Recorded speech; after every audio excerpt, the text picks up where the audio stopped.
జైల్లో ఒక గోడ మూలకు వాలిపోయాడు సుబ్రహ్మణ్యం. జరిగిందంతా ఒక కలలా ఉందతనికి. తన జీవితం ఇలా జైల్లో ముగిసిపోవాలని రాసిపెట్టుంది కాబోలు. ఆలోచించిన కొద్దీ అతనికి దుఃఖం ముంచుకొస్తోంది. పొద్దున్న తన భార్య, మామగారు పిల్లలిద్దరినీ తీసుకునొచ్చారు. భార్య దుఃఖం చూస్తున్న కొద్దీ తనకో దుఃఖం ఆగలేదు. మామగారు తీర్పుపై హైకోర్టులో అప్పీల్ చేస్తున్నామని, భయపడొద్దని ధైర్యం చెప్పాడు. అక్కడ ఏం జరుగుతుందో, ఏం తీర్పొస్తుందో తెలీదు. ఒకవేళ అక్కడ కూడా ఇదే తీర్పొస్తే, తనకు జీవిత ఖైదు ఖాయమైతే, తన భార్య, ఇద్దరు పిల్లల గతేంటి? వాళ్ళు వీధిన పడతారు. ఆమె పుట్టింటి వాళ్ళు కొంతవరకు ఆదుకోగలరేమో కాని, పిల్లలు పెరిగి పెద్దయ్యేదాకా చూడాలంటే జరిగే పనేనా? ఈ ఊరికి ట్రాన్స్ఫర్ అయినప్పుడు మొదట తన భార్య ఇష్టపడలేదు. అంత క్రితం ఉన్న ఊరు ప్రశాంతంగా హాయిగా ఉంది. పట్నంకి దగ్గర కూడా. తనే కొన్ని రోజులు ఇక్కడ పనిచేస్తే ప్రమోషన్ వచ్చే అవకాశం ఉంటుందని ఒప్పించాడు. ఇప్పుడు ఏకంగా ఈ నరకానికి ప్రమోషన్ వచ్చింది. తను ఎవరికీ అపకారం చేయలేదు. మరి తనపైన, వేణుగారిపైన ఎవరు ఎందుకు ఇంత కక్ష ఎందుకు పెంచుకున్నారో అర్థం కావడం లేదు. ఇదంతా ఎమ్మెల్యే గారి కనుసన్నల్లో జరిగిందేమోనని అనుమానంగా ఉంది. ఆయన దగ్గర పనిచేసిన అనుభవం ఉండడంతో అతనింత దారుణానికి ఒడిగడతాడని తను అనుమానించలేదు. ఆయన కాకపోతే మరెవరికిలా చేసే దమ్ముంది? ఇంకెవర్నీ అనుమానించే అవకాశమే కనిపించడం లేదు. ఈ కుట్రంతా ఒక ప్లాన్ ప్రకారం జరిపించారు. పాపం ఎక్కడ్నుంచో వచ్చి వేణుగారు ఊరు బాగు కోసం అన్యాయంగా బలైపోయారు. అసలు వేణుగారిని ఇంత అకస్మాత్తుగా చంపుతారని తను కూడా ఊహించలేదు. శత్రులు దెబ్బ కొట్టాలని కాచుకున్నారని తను ఊహించాడు. ఆయనను ముందే హెచ్చరించాడు కూడా. అయినా ఆయన ఏనాడూ లెక్కబెట్టలేదు. ఆయనలాంటి మంచి మనిషికి ఇలా దారుణమైన చావు వస్తుందని అనుకోలేదు. తను మాత్రం ఈ రాజకీయ చదరంగంలో బలిపశువు కాలేదు. ఆ వేణుగారితో కలిసి ఉండకపోతే తనకి దిక్కుమాలిన అవస్థ వచ్చేది కాదేమో. అసలు ఆయన పరిచయమే ఒక విచిత్రంగా జరిగింది. ఏదో పని మీద హెడ్ మాస్టర్ గారి కోసం ఒకరోజు తను స్కూలుకు వెళ్ళాడు. అక్కడ వేణుమాధవ్ని చూశాడు. హెడ్ మాస్టర్ గారు, నా పేరు వేణుమాధవ్. మీరు వేణు అని పిలవచ్చు. నేటి విద్యార్థులకు అవసరమైన కొన్ని నైతిక విలువల గురించి, జీవితంలో ఉన్నత ఆశయాలను సాధించుకోగల సామర్థ్యం అలవరుచుకోవడం గురించి, ఆర్థిక అవసరాల నియంత్రణ గురించి పాఠశాలలో క్లాసులు తీసుకుని చెప్పాలనొచ్చాను. చిన్న వయసులోనే వాళ్లకు మార్గనిర్దేశం చేసినందువల్ల ఒక ఆశయంతో బాగా చదువుకుంటారు. చదువుకున్న పిల్లలు వచ్చిన అవకాశాలను సద్వినియోగం చేసుకుని సమర్థులైన యువకులుగా పెరుగుతారు. వాళ్ల వల్ల సమాజానికి కూడా మేలు జరుగుతుంది. నిజాయితీపరులు, సమర్థులైన యువకులు సమాజానికి, దేశానికి ఇప్పుడు చాలా అవసరం. ఈ నూతన సమాజ నిర్మాణంలో మీరు నాకు చేయూతనిస్తే మనం ఇక్కడి నుంచే ఈ ఆశయాన్ని అమలు చేద్దాం. దీన్నొక ఉద్యమంగా ఊరూరా పాకిద్దాం. మీరు అనుమతిస్తే నేను మీ స్కూల్లో రేపటి నుంచి మీరు తీసుకోమన్న టైంకు క్లాసులు తీసుకుని చెబుతాను. హెడ్ మాస్టర్ సుబ్రహ్మణ్య శర్మ తలెత్తి అతని వంక పరీక్షగా చూశాడు. అతన్ని కూర్చోమన్నట్లు సైగ చేశాడు. మనిషి చూస్తే సాదాసీదాగా ఉన్నాడు. జీన్స్ ప్యాంటు, టీషర్టు వేసుకున్నాడు. పెద్దంత వయసున్నట్లు లేదు. కళ్ళజోడు వల్ల అతనికి సైట్ ఉన్నట్లు తెలుస్తోంది. చదువుకున్న వాళ్లాగానే ఉన్నాడు. మేం చదువుకునే రోజుల్లో మా హైస్కూల్లో మోరల్ సైన్స్ క్లాసులుండేవి. అవి ఎప్పుడో తీసేశారు. ఆ తర్వాత దాన్ని గురించి పట్టించుకున్న నాదుడే లేడు. ఇప్పుడు మీరు అకస్మాత్తుగా ఎక్కడ్నుంచో వచ్చి ఏవో మోరల్ క్లాసులు తీసుకుంటానంటే నేనెలా అనుమతి ఇవ్వగలను? అసలు మీరెవరు? ఎక్కడ్నుంచొచ్చారు? మీరు ఏం చదువుకున్నారు? మీరు చెప్పే పాఠాలు ప్రభుత్వానికి వ్యతిరేకంగా ఉంటే నా నెత్తిమీదకొస్తుంది. అందువల్ల మీ వివరాలు, మీ ఉద్దేశాలు లేదా ఆశయాలు సరిగ్గా చెప్పండి. అప్పుడు నేనేదైనా చేయగలనేమో ఆలోచిస్తాను నిదానంగా చెప్పాడు. అతను చిరునవ్వు నవ్వి తన జేబులోంచి విజిటింగ్ కార్డు తీసిచ్చాడు. Professor Venumadhav, MA, MSc, PhD visiting professors, Stanford university. పైకి చదివి ఆశ్చర్యపోయాడు సుబ్రహ్మణ్యం. ఆ కార్డు హెడ్ మాస్టర్ శర్మకిచ్చాడు. ఇంకా మీకు నమ్మకం కలగకపోతే నా పిహెచ్డి సర్టిఫికెట్ చూడండి అంటూ తన బ్యాగులోంచి ఖరగ్పూర్ ఐఐటిలో పిహెచ్డి చేసిన సర్టిఫికెట్, దాంతోపాటు అక్కడే చదివిన ఎంఎస్సి సర్టిఫికెట్ రెండూ తీసి చూపించాడు. శర్మ ఒక్కసారి తబ్బిబ్బయ్యాడు. లేచి నుంచుని, మీలాంటి వారు మా దగ్గరకొచ్చి పనిచేస్తానడమే అదృష్టం. ప్రభుత్వ పాఠశాలలో మేమెంత బాగా చదువు చెప్పినా అదేంటో స్కూలుకు మంచి పేరు అంత తేలిగ్గా రాదు. అలాంటిది మీ అంతట మీరు వీళ్లను మంచి పౌరులుగా తీర్చిదిద్దుతానంటే మాకు కావలసిందేముంది? నేను మీకు చెప్పేవాణ్ణి కాదు కానీ మీరు ఏం చెప్పదలుచుకున్నారో 1-2 క్లాసులు చూసి గాని మీకు రెగ్యులర్గా చెప్పేందుకు అనుమతి ఇవ్వలేను. మీరు ఎంత ఉచితంగా చెప్పినా నా పరిమితులు నాకున్నాయి. అలాగే మీకు నమ్మకం కుదిరాకే నాకు పర్మిషన్ ఇవ్వండి నవ్వుతూ చెప్పాడు. ఇప్పుడే క్లాస్ తీసుకుంటారా అడిగాడు శర్మ. అలాగే, నేనెప్పుడూ రెడీయే అన్నాడు వేణుమాధవ్. అది సరే, మీరు తలచుకుంటే గొప్ప ఉద్యోగం పిలిచిస్తారు. ఇంత పెద్ద చదువు చదువుకుని మీరు ఈ పల్లెటూరుకొచ్చి ఇక్కడ పాఠాలు చెప్పాలని ఎందుకు అనుకున్నారు? క్లాస్ అయిపోయాక బయటకొస్తున్న వేణుని అడిగాడు సుబ్రహ్మణ్యం. హెడ్ మాస్టర్ శర్మ కూడా అవునన్నట్లు సమాధానం కోసం వేణువంక చూశాడు. శర్మగారు, నేను సంపాదన కోసం రాలేదు. నేను వాణ్ణి. నాకు కావలసిన దానికన్నా ఎంతో ఎక్కువ సంపాదించుకున్నాను. దేశం కోసం ఏదైనా చెయ్యాలని ఆశించి చేస్తున్న ఉద్యోగానికి రాజీనామా చేసి ఇక్కడికొచ్చేశాను చెప్పాడు వేణు. మీకు ఇక్కడికే రావాలని ఎందుకు అనిపించింది? అవును, మీరింకా పెళ్లి చేసుకోలేదా? ఆశ్చర్యంగా అడిగాడు సుబ్రహ్మణ్యం. ఈ ఊరు మా ముత్తాతగారు నివసించిన ఊరని చిన్నప్పుడు మా అమ్మ చెప్పింది. అందుకే ఈ ఊరికొచ్చాను. ఇక పెళ్ళంటారా? మనుషుల మధ్య అనుబంధాలు, అనురాగాలు మృగ్యమైపోతున్న ఈ రోజుల్లో పెళ్ళనేది ఒక సినిమా సీన్ లాగానే అనిపిస్తోంది నాకు. అందుకే పెళ్లి వద్దనుకున్నాను వేణు నవ్వుతూ చెప్పాడు. అలా మొదలైన పరిచయం ఆ ముగ్గురి మధ్య స్నేహానికి దారి తీసింది. అప్పుడప్పుడు ముగ్గురు కలుసుకుని చదువుల గురించి, రాజకీయాల గురించి మాట్లాడుకునేవారు. ఇంతలో అసెంబ్లీ ఎన్నికలొచ్చాయి. అప్పటిదాకా సర్పంచ్గా ఉన్న సుదర్శన్ అధికార పార్టీ తరపున ఎమ్మెల్యేగా పోటీ చేయడంతో సుబ్రహ్మణ్యం ఆయన తరపున ప్రచారం చేయక తప్పలేదు. ఊళ్ళో వేణుమాధవ్కున్న మంచి పేరు చూసి సుదర్శన్ అతన్ని పిలిపించి తన వైపు ప్రచారం చేయమని కోరాడు. గ్రామాన్ని అభివృద్ధి చేస్తాడన్న ఆశతోనూ, అతనిపై ఆరోపణలు కూడా ఏమీ లేకపోవడంతోనూ వేణు ప్రచార బాధ్యత తన భుజాలపై వేసుకుని ఊరూరా ఇంటింటా తిరిగి ప్రచారం చేశాడు. దాని ఫలితంగా అవతల వ్యక్తి చిత్తుగా ఓడిపోవడం, సుదర్శన్ పెద్ద మెజార్టీతో గెలవడం జరిగింది. చివరికి సుదర్శన్ తన పదవి కాపాడుకునేందుకు ఎంతకు తెగించాడంటే అతని గెలుపుకు కారణమైన వేణుగారిని, తనని కూడా బలిపెట్టాడు. రాజకీయం ఎంత క్షుద్రమైందో తలుచుకుంటే చీదర పుడుతోంది అనుకున్నాడు సుబ్రహ్మణ్యం. సాహితీ, మన సూపరింటెండెంట్ ఆఫీసు నుంచి బందరు సూపరింటెండెంట్ ఆఫీసుకు ఫోన్ చేయించాను. బందరులో ఉన్న అన్ని బ్యాంకులకు ఇన్ఫర్మేషన్ పంపించాను.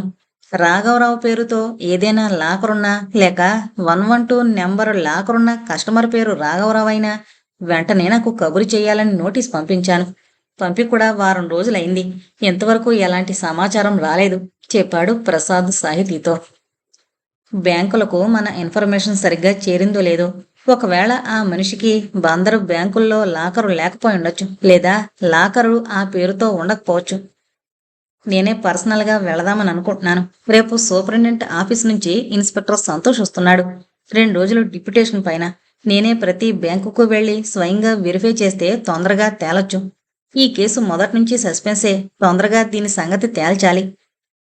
నువ్వు ఎలాగూ వెళుతున్నావు కనుక బందరు చుట్టుపక్కల బ్యాంకుల్లో కూడా వెరిఫై చేయి. అక్కడ కూడా లేకపోతే లేకపోవచ్చు. అయినా నిరాశ పడకూడదు. మన ప్రయత్నం మానకూడదు. ఎందుకైనా మంచిది. ఇక్కడ బ్యాంకులు కూడా నోటీస్ ఇయ్యకపోయావా? సలహా ఇచ్చింది సాహితి. ఆ లాకర్ ఇక్కడ ఉంటుందంటావా? ఏమో చెప్పలేం. ఇది నా అనుమానం కూడా కావచ్చు. ఏదైనా ప్రయత్నించి చూడడంలో తప్పులేదు. అన్నట్లు ఈ రహస్యాన్వేషణలో మనకు పోటీ ఉన్నారు. జాగ్రత్త హెచ్చరించింది. మర్నాడు సాయంత్రం ఫోన్ చేశాడు ప్రసాద్. నేత బట్టలు రాట్నాలపై తయారు చేసే పెడనుంది. రాత్రైంది కదా, చిలకలపూడి పాండురంగడి గుడి పగలే చూడాలి. ఏదైనా ముఖ్యంగా బాగుంటే ఫోటోలు తీ. నీకు ఆల్బంలో పెట్టుకుంటానికి బాగుంటుంది. వచ్చేటప్పుడు ప్రసాదం వదలకుండా తీసుకురా. సాహితి వెంటనే జవాబిచ్చింది. మర్నాడు పొద్దున్న 10 గంటలకల్లా ప్రసాద్ బ్యాంకుకు వెళ్ళాడు. అప్పటికే మేనేజర్ గదిలో సూటు బూటు వేసుకున్న వ్యక్తి కూర్చునున్నాడు. ప్రసాదును చూస్తూనే మేనేజర్ ఎదురుగా ఉన్న కస్టమర్లకు తగిన సమాధానం చెప్పి పంపేశాడు. తన ముందు కూర్చున్న ఆ పెద్ద మనిషిని పరిచయం చేస్తున్నట్టుగా, వీరే రాఘవరావు గారు, లాకర్ 112 వీరిదే అని చెప్పాడు. మిస్టర్ ఇన్స్పెక్టర్, నా లాకర్ ఆపరేట్ చేయనివద్దన్నారట. కారణం చెబుతారా? కోపంగా అడిగాడాయన. ఒక కేసులో మాకు ఈ లాకర్ 112 గురించి తెలిసింది. అందువల్ల ఆపరేట్ చేయనియొద్దని పైనుంచి ఆర్డర్స్ వచ్చాయి. వివరాలు తెలుసుకునేందుకు నేను బయలుదేరొచ్చాను. మీరు ప్రభుత్వ ఉద్యోగి కనుక మీ పనికి మేము అడ్డు రాకూడదు అంటారు. కానీ అర్థం లేని కోళ్లు, కాగితాలు పట్టుకుని మమ్మల్ని ఇలా ఇబ్బంది పెట్టమని మీకు ప్రభుత్వం అధికారం ఇచ్చిందా? What nonsense you are talking? మీ మూలంగా ముఖ్యమైన మీటింగ్ క్యాన్సిల్ చేసుకోవాల్సి వచ్చింది. I will report to your IG. ఉలిక్కిపడ్డం ప్రసాదవంతయింది. రావుగారు మా పాత కస్టమర్. Damodar industries chairman. ఊళ్ళో ప్రముఖ వ్యక్తి. చాలా సంస్థలు ఈయన దాతృత్వంతో నడుస్తున్నాయి. దాదాపు 20 ఏళ్ల నుంచి వారికి ఇక్కడ లాకర్ ఉంది. నిన్న సాయంత్రం ఫోన్ చేసి ఆయన భార్య వచ్చి లాకరు ఆపరేట్ చేస్తారని, బ్యాంకు లాకర్లు తెరిచే టైం చెప్పమంటే నేను మీరు పంపిన ఆర్డర్ గురించి చెప్పాను. ఊరు వెళ్లాల్సిన ఆయన ప్రయాణం క్యాన్సిల్ చేసుకుని ఇక్కడికొచ్చారు. మేనేజర్ వివరించాడు. మిస్టర్ ప్రసాద్, ఎక్కడో ఏదో ఒక నెంబర్ చూసి అది నా లాకరే అయ్యుంటుందని నిర్ధారణకి ఎలా వచ్చారు? మీరు లాకరు స్వంతదారుని గురించి వివరాలు అడిగారా? అది తెలుసుకోకుండా లాకరు తెరవడానికి అడ్డం పడితే అది నా పనులకు ఆటంకం కలిగించినట్లు కాదా? నా పనికి భంగం కలిగించే హక్కు మీకెవరిచ్చారు? No, I am not going to leave it, కోపంగా అన్నాడు రాఘవరావు. ప్రసాద్ గొంతు సవరించుకున్నాడు. ఇక్కడ జరిగిన విషయాలన్నీ మీకు వివరంగా చెప్పాలి. మేం ముందు నోటీసులు ఇచ్చినప్పుడు ఏ బ్యాంకు నుంచి మాకు ఇన్ఫర్మేషన్ రాలేదు. వారం రోజులు వెయిట్ చేసి నేను బయలుదేరొచ్చాను. ఈ ఊళ్ళో బ్యాంకులన్నీ వెరిఫై చేసుకుంటూ మీ బ్యాంకుకొచ్చేసరికి సాయంత్రం అయిపోయింది. మీ మేనేజర్ స్ట్రాంగ్ రూమ్ క్లోజ్ చేసి అందరూ వెళ్లిపోయారు. ఇక పొద్దున్న బ్యాంకు తెరిచాక చూడాల్సిందే అని చెప్పారు. అందుకే నేను రాత్రి ఆగిపోయి ఇప్పుడొచ్చాను. నేనొచ్చి లాకర్ వివరాలు తెలుసుకునే లోపల మీరు ఏదేదో మాట్లాడుతున్నారు అన్నాడు ప్రసాద్. మేనేజర్ వెంటనే కల్పించుకున్నాడు. రాఘవరావు గారు, మీకు నేను క్షమాపణలు చెబుతున్నాను. మీరు మాకు వాల్యుబుల్ కస్టమర్. మీ ప్రయాణం ఆపినందుకు నన్ను క్షమించండి. ఇందులో ఇన్స్పెక్టర్ గారి తప్పేమీ లేదు. అనుకోకుండా అలా జరిగింది. ప్లీజ్ మాపై దయించి ఈ విషయాన్ని ఇద్దరూ ఇంతటితో వదిలేయండి అంటూ రాఘవరావు చేతులు పట్టుకున్నాడు మేనేజర్. రాఘవరావు, ఇన్స్పెక్టర్ ఇద్దరూ కూలయ్యారు. సరే ఇన్స్పెక్టర్ గారు, ఇక నేను లాకర్ ఆపరేట్ చేసుకోవచ్చా? మేము 20 సంవత్సరాల నుండి ఈ బ్యాంకు కస్టమర్లం. లాకర్ కూడా దాదాపు అప్పటినుంచి ఉంది. మీరు చెప్పే ఆ రాఘవరావు ఎవరో నాకు తెలీదు అన్నాడు ప్రసన్నంగా. ఓకే రాఘవరావు గారు, మీకు ఇబ్బంది కలిగించినందుకు వెరీ సారీ చెప్పాడు ఇన్స్పెక్టర్. ఇదిగో అలా జరిగింది సాహితి నా ఇన్వెస్టిగేషన్. మళ్ళీ మొదటికొచ్చాం. ఫోన్లో నిరాశగా చెప్పిన ప్రసాద్ మాట విని నవ్వింది సాహితి. ఇంత మాత్రానికే డల్ అయిపోతే ఎలా నోయ్? ఆ పేరుతో ఆ నెంబరు లాకరుండడం యాదృచ్ఛికమై ఉండొచ్చు. అసలు ఆ చనిపోయిన వ్యక్తి పేరు రాఘవరావు కాదేమో? అవ్వచ్చు. అంతేకాదు, మనం మాట్లాడుకుంది ఎవరో విని నన్ను ఫాలో అయినట్లు అనిపిస్తోంది. నేను బ్యాంకులోకి వెళ్లిన వెంటనే ఒక అతను లోపలికొచ్చి మేము కనబడేట్లు బయట కూర్చున్నాడు. నాకు ఆ రాఘవరావుకు మధ్య చర్చయ్యాక నేను బయటకొచ్చాను. అతని మొహంలో చిరునవ్వు కనిపించినా నేను అనుకున్న పని కాకపోవడంతో ఆ విసుగులో అతన్ని పెద్దగా పట్టించుకోలేదు. నేను బయటకొచ్చాక ఎందుకో వెనక్కి తిరిగి చూసేసరికి నా వెనకే అతను వెళ్ళిపోయాడు. ఇప్పుడు అనిపిస్తోంది అతనే మన శత్రువు. ఎప్పుడైతే మీ ఇంట్లో డైరీ ఎత్తుకుపోయాడో అప్పుడే అర్థమైంది ఈ కేసు అనుకున్నంత సింపుల్ కాదని. రేపొద్దున్న నేను ఆఫీస్కొస్తాను చెప్పింది Sahithi. Okay Sahithi, bye. Phone పెట్టేశాడు ప్రసాద్. సార్, నేను పీసీ 102 సార్. జనార్దన్ రావు గారి ఇంటి దగ్గర డ్యూటీలో ఉన్నాను. ఓ నువ్వా? ఇవాళ పరిస్థితి ఏంటి? అంతా బాగుంది కదా? ఎస్ సార్, అంతా బాగానే ఉంది సార్.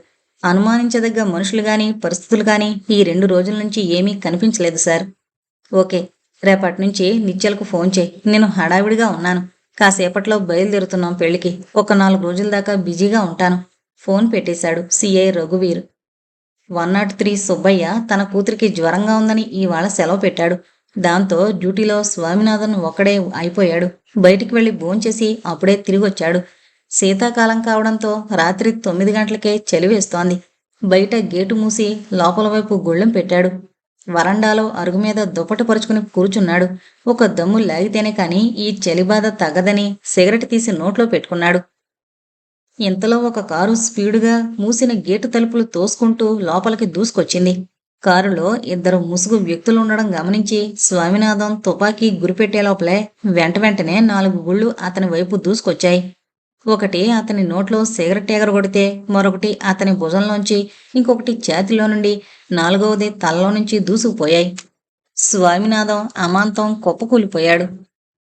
పేపర్ అంటూ పేపర్ కుర్రాడు విసిరేసిన ఆంధ్రజ్యోతి పేపర్ తీసుకుని చూసింది సాహితి. పెద్ద హెడ్డింగ్తో పేపరు మొదటి పేజీలో ప్రముఖ వ్యాపారి జనార్దన్ రావు మరణం, ముందుగా హెచ్చరించిన హంతకుడు అంటూ రాసిన వార్త పూర్తిగా చదివింది సాహితి. ఇంతలో సెల్ ఫోన్ మోగడంతో అందుకుని ప్రసాద్ చెప్పు అంది. సాహితి, ఇవాళ పేపర్ చూసావా? జనార్దన్ రావు గారిని ఎవరో కాల్చి చంపారు చెప్పాడు ప్రసాద్. ఇప్పుడే చూశాను జవాబిచ్చింది సాహితి. మన కేసుకి దీనికి సంబంధం ఉండొచ్చంటావా అడిగాడు ప్రసాద్. ఏమో, వివరాలు పూర్తిగా తెలిస్తేనే గాని చెప్పలేం. అయినా నేను విజయవాడ వెళదామని అనుకుంటున్నాను చెప్పింది సాహితి. ఓకే, నువ్వు కల్పించుకుంటే అది తేలిపోయినట్లే. ఇది కూడా అలాగే తేల్చేయగలవు అన్నాడు ప్రసాద్. ఒక్కొక్క పొగడతకు ఒక్కొక్క పట్టుచీర డిమాండ్ చేస్తాను, నవ్వుతూ చెప్పింది Sahithi. Vijayawada commissioner office inspector Nichal, constable సుబ్బయ్యలను జనార్దన్ రావు హత్య జరిగిన రోజే సస్పెండ్ చేయడం జరిగింది. ఎక్స్ప్లెనేషన్ రాసిచ్చి వెళ్లిపోబోతున్న కానిస్టేబుల్ సుబ్బయ్య అప్పుడే ఆఫీసులోకి వస్తోన్న సాహితిని చూసి పొరుగున ఆమె దగ్గరకు వెళ్ళాడు. అమ్మా, మీరే నన్ను రక్షించాలి. జనార్దన్ రావు గారి ఇంటి దగ్గర ఆయనకు ప్రొటెక్షన్ కోసం నేను స్వామినాథన్కు డ్యూటీ వేశారు. హత్య జరిగిన రోజు మా అమ్మాయికి జ్వరంగా ఉండడంతో నేను సెలవు పెట్టానని సస్పెండ్ చేశారు. 3 రోజుల నుంచి జ్వరం అమ్మాయికి. ఇంట్లో మా ఆవిడ 3 రోజుల నుంచి పిల్లకి జ్వరం కాస్తున్నా పట్టించుకోకుండా డ్యూటీకి పోతున్నానని గోల. తెలిసిన డాక్టర్కు చూపించి ఆయన ఇచ్చిన మందులు వాడినా కూడా తగ్గలేదు. ఇక తప్పనిసరి సెలవు పెట్టానమ్మా. అప్పటికి 3 రోజుల నుంచి జ్వరంగా ఉందన్న సంగతి మా స్వామిగాడికి తెలుసు. కానీ ఇప్పుడు వాడే లేకపోయే. పిల్లలు గలవాణ్ణి, మీరే నన్ను కాపాడాలి. కన్నీళ్లు పెట్టుకున్నాడు సుబ్బయ్య. అలాగే, నీకు సాయం చేస్తాను. ముందు నేను కమిషనర్ గారిని కలుసుకోవాలి. సారున్నారా? అడిగింది సాహితి. మీరు వెళ్ళండి మేడం, మీకు అడ్డేముంది అంటూ కమిషనర్ గారి రూమ్ స్వింగ్ డోర్ తెరిచాడు సుబ్బయ్య. సార్, మిమ్మల్ని డిస్టర్బ్ చేయడం లేదు కదా అంటూ లోపలికి ప్రవేశించింది సాహితి. ఓ సాహితి, మారా, డిస్టర్బెన్స్ ఏం లేదు. నిజానికి ఇప్పుడు నువ్వు సమయానికి వచ్చావు. ఈ జనార్దన్ రావు గారి హత్య గురించి నువ్వు పేపర్లో చదివే ఉంటావు. దాని గురించే ఇప్పుడు ముఖ్యమంత్రి గారి దగ్గర నుంచి ఫోన్. అసలే అసెంబ్లీ సమావేశాలు జరుగుతున్నాయి. అపోజిషన్ వాళ్ళు దీనిపై రభస చేసేలా ఉన్నారు. హంతకులను త్వరగా పట్టుకోవాలని ఆర్డర్. వాళ్ల బాధలు వాళ్లవి, మన కష్టాలు మనవి. నేను పేపర్ చదివే వచ్చాను. దాని విషయంలోనే మిమ్మల్ని కలవాలని వచ్చాను. నువ్వు టేకప్ చేస్తే ఈ కేసు సులభంగా తేలిపోతుందని నా నమ్మకం. నీకు ఏం కావాలన్నా నాకు ఫోన్ చేయి. కేసు ఫైలు రఘువీర్ దగ్గర తీసుకుని చదువు. నేను అతనికి ఫోన్ చేస్తాను, నీకు ఈ కేసులో కావలసిన సహాయం చేయమని. ఓకే సరే, మరి నేను వస్తాను. కమిషనర్ గారి దగ్గర సెలవు తీసుకుంది సాహితి. బయట వేచున్న సుబ్బయ్యని చూసి జాలిపడింది సాహితి. సుబ్బయ్య, కొద్ది రోజులు ఓపిక పట్టు. కేసు ఒక కొలికి రాగానే నిన్ను తిరిగి డ్యూటీలో వేయిస్తాను. థ్యాంక్స్ అమ్మా. నేనే కాదు, సబ్ ఇన్స్పెక్టర్ నిత్యల్ను కూడా సస్పెండ్ చేశారు. ఆ సార్ కూడా మిమ్మల్ని కలుసుకోవాలని అనుకుంటున్నారు.